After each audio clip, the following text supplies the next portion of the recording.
Determine whether the negation of if Q then P and Q and negation of P are equivalent.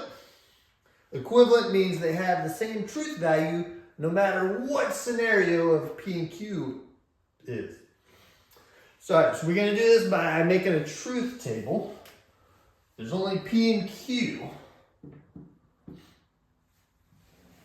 So you're going to start with 4 scenarios. The scenario where they're both true.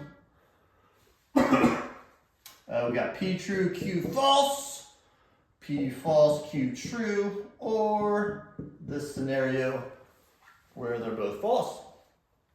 Now I want to get a truth column for this guy.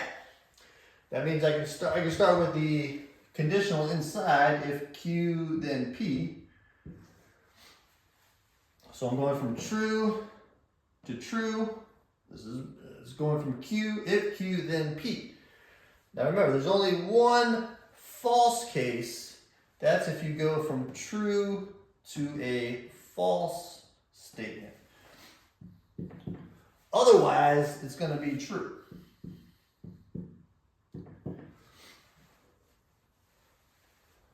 All right, we need a column for the negation of that. So I'm going to take if Q then P and just do the opposite. So this is going to be false, false, true, false.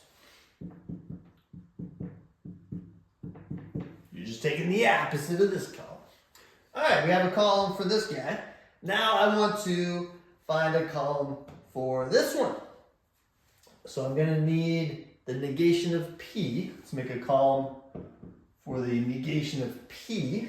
Here's P right here. So the negation of P is just going to be the opposite. So it's going to be false, false, true, true.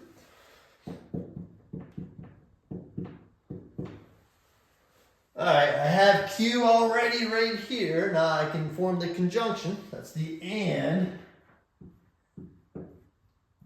So I'm looking at the negation of P column and Q.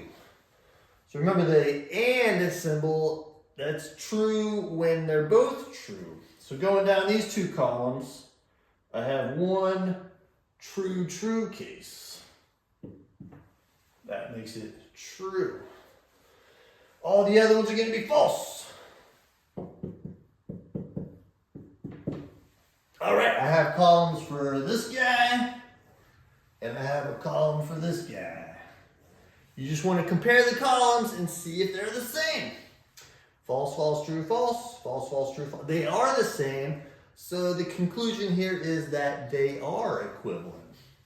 So you can write, they are equivalents.